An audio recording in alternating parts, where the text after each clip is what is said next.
जय शिवराय. आपली प्रगती खरं कधी सुरू होते माहिती आहे का होईला?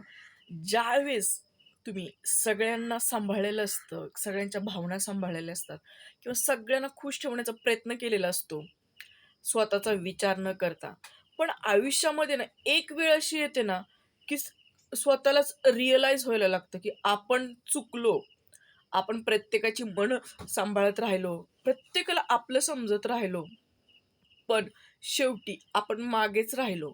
पण जेव्हा आपली सगळेच साथ सोडतात ना, आपल्याकडे पैसा वगैरे काही नसताना, त्यावेळेला रिअलाईज होतं, की अरे, आपल्याला काय करायला पाहिजे होतं ना, आपण काय केलंय?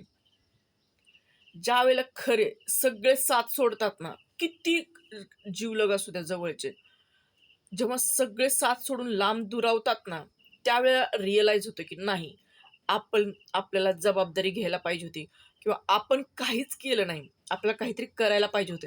आपण इतरांच्या मागे, इतरांच्या भावना, इतरांना खुश ठेवण्यातच वेळ वाया घालवला.